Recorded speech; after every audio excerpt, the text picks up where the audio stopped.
کیونکہ جس طرح وہ زمین پر سجدہ کر رہے تھے وہ تو عبادت کا وہی طریقہ تھا جو کہ بائبل میں حضرت عیسیٰ کے متعلق لکھا ہوا تھا کہ حضرت عیسیٰ چہرے کے بل اپنے گاڈ کے سامنے جھک گئے اور انہوں نے پیشانی کو زمین سے ٹکا لیا۔ تو میں ان کو ایسی عبادت کرتا دیکھ کر حیران تھی اور میں نے ان کی والدہ سے کہا کہ کیا آپ مجھے بھی ایسی عبادت کرنا سکھا سکتی ہیں؟ انہوں نے مجھے سر پر اوڑھنے کا اسکارف دیا اور مجھے سکھایا کہ اسے کیسے سرد کی گرد لپیٹا جاتا ہے، کہ میرے پیچھے پیچھے کاپی کرو جیسا کہ میں کر رہی ہوں۔ میں ان کے گھر سے وہ اسکارف اور قرآن پاک کا انگلش ٹرانسلیشن لے کر گھر آ گئی۔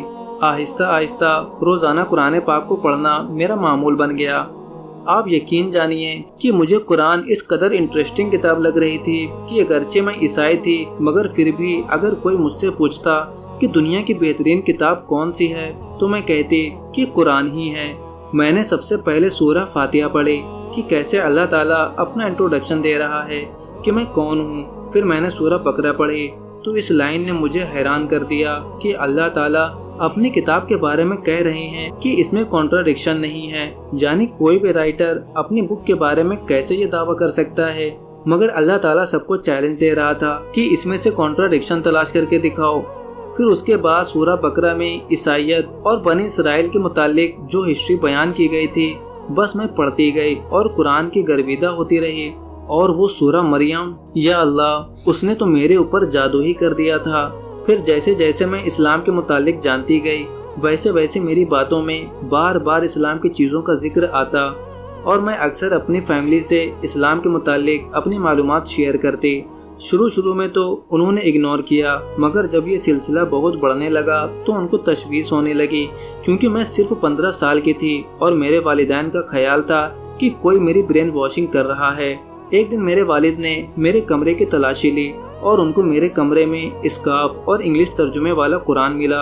انہوں نے وہ سب اپنے پاس رکھ لیا۔ مجھے نہیں پتا کہ انہوں نے ان چیزوں کے ساتھ کیا کیا مگر مجھے بہت برا لگا، مگر میں سوائے رونے کے کچھ نہیں کر سکتی تھی۔ مگر آپ یہ جان لیں کہ 15 سال کی عمر میں میرے دل میں اسلام کی سچائی اور محبت داخل ہو چکی تھی۔ ان سب میں 1 سال گزر گیا۔ جب میں 16 سال کی ہوئی تو میری کلاس میں 2 نئے مسلم اسٹوڈنٹس آئے جو کہ پاکستان سے تعلق رکھتے تھے۔ میں نے ان کے والد سے ریکویسٹ کی کہ مجھے اسلام کے متعلق معلومات فراہم کرے۔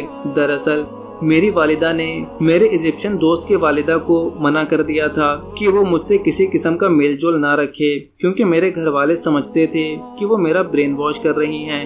مگر میرے نئے پاکستانی دوست کے والد نے مجھے قرآن پاک کا انگلش ترجمہ دیا اور ایک چھوٹی بک دی جس میں نماز پڑھنے کا طریقہ انگلش میں سکھایا گیا تھا۔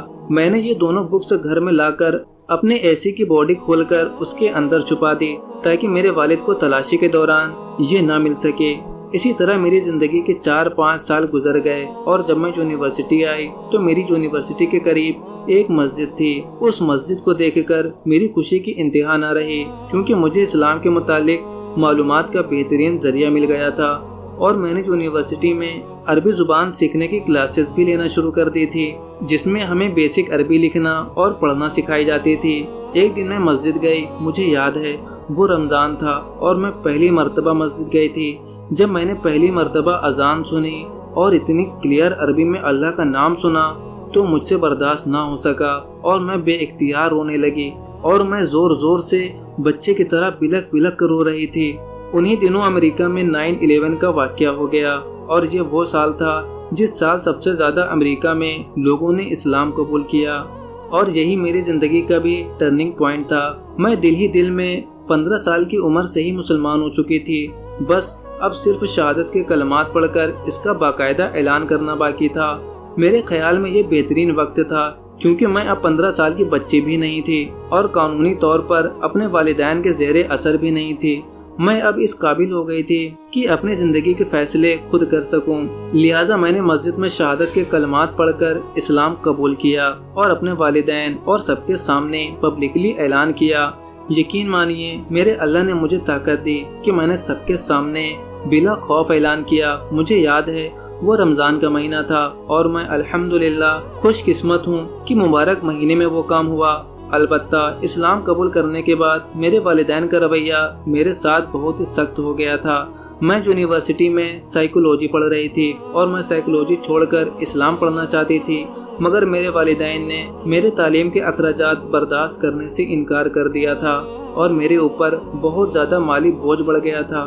مجھے یونیورسٹی کی تعلیم کے ساتھ کوئی جاب نہیں مل رہی تھی جہاں میں پارٹ ٹائم کام کر سکوں، اور میرے والدین اسلامی تعلیمات کے لیے سپورٹ بھی نہیں کر رہے تھے، اس لیے میں سائیکولوجی کی تعلیم ہی جاری رکھنے پر مجبور تھی۔ اس کے علاوہ بھی گھر والوں کا رویہ میرے ساتھ ٹھیک نہیں تھا۔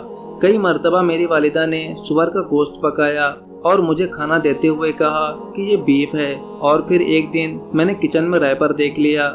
مجھے پتا چلا کہ وہ بیف نہیں بلکہ پورک تھا۔ میرے پاس میرے نبی پاک محمد صلی اللہ علیہ وسلم کا بتایا ہوا راستہ تھا اور مجھے اپنے والدین سے صلہ رحمی کرنی تھی اور اپنے اچھے اخلاق سے ان کے دل جیتنے تھے، جیسا کہ نبی پاک صلی اللہ علیہ وسلم نے اہل مکہ کے دل اپنے اچھے اخلاق سے جیتے تھے۔ بہرحال ان ساری صورتحال سے نکلنے کا میرے پاس ایک ہی طریقہ تھا کہ میں شادی کر لوں، اور میں نے اپنے لیے ایک اچھے ہمسفر کی تلاش شروع کر دی۔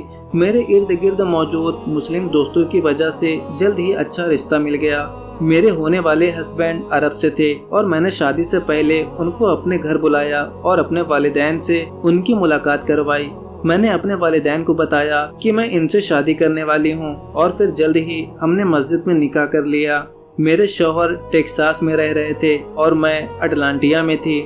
کبھی وہ مجھ سے ملنے یہاں آ جاتے اور کبھی میں ٹیکساس چلی جاتی، مگر جلد ہی مجھے اندازہ ہوا کہ میں کوئی اچھی زندگی نہیں گزار رہی، اس لیے میں نے اپنے ہسبینڈ کو بتایا کہ میں اسٹڈی چھوڑ کر مستقل ان کے پاس آنا چاہتی ہوں، تو انہوں نے کہا موسٹ ویلکم، اور میں اپنے پیرنٹس کو چھوڑ کر ہمیشہ کے لیے ٹیکساس منتقل ہو گئی۔ یہاں ٹیکساس میں میرے گھر کے پاس ایک پاکستانی مسجد تھی جس کے ساتھ اسلامک اسکول تھا، مدرسۃ العلم۔ میں نے یہاں اسلامک ایجوکیشن کی کلاسز شروع کر دیں۔ یہ سلسلہ تقریباً 1.5 سال تک چلا۔ اسی دوران میرے اللہ نے مجھے ایک بیٹا بھی عطا کیا، اور میں نے اس مدرسے میں بنیادی عربی تعلیم اور اسلامی تعلیم حاصل کی، اور اس 1 سال میں بہت کچھ سیکھ چکی تھی، مگر ابھی بہت کچھ باقی تھا کہ میرے ہسبینڈ کا تبادلہ دوسری جگہ ہو گیا، اور میں شہر سے دور ایک ایسے قصبے میں چلی گئی جہاں مسجد تو تھی مگر اسلامی تعلیمات کے لیے کوئی مدرسہ نہیں تھا۔ اور یہ 2003 کی بات ہے۔ 9/11 کے بعد یہاں امریکہ میں حالات بہت بدل چکے تھے۔ یہاں مساجد میں اسلامی کلاسز پر بھی بہت شدید پابندی لگ چکی تھی، اور ایسی کسی بھی تعلیم کے لیے مسجد کے امام کو لمبے چوڑے ڈاکیومنٹیشن سے گزرنا پڑتا تھا۔ پھر میں نے اپنے ہسبینڈ سے مشورہ کیا، اور اس پورے قصبے میں امام مسجد کے علاوہ ہم صرف 2 فیملیز ہی مسلم تھیں، اس لیے ہم دونوں فیملی نے ارادہ کیا کہ ہم ڈلاس چلے جائیں۔ یہاں مسلمان زیادہ تعداد میں آباد ہیں، کیونکہ یہاں پر کچھ انتہا پسندوں کی طرف سے مجھ پر اور میرے بچے پر حملہ کیا گیا تھا کیونکہ میں اسکارف پہنتی تھی۔ پھر ہم ڈلاس چلے آئے۔ یہاں آ کر میں نے شیخہ عائشہ کے پاس ایک اسلامک سینٹر میں دوبارہ اسلامی تعلیم حاصل کرنا شروع کر دی، مگر جلد ہی حکومت کی طرف سے اس اسلامک سینٹر کے ساتھ منسلک مدرسے کو بند کر دیا گیا۔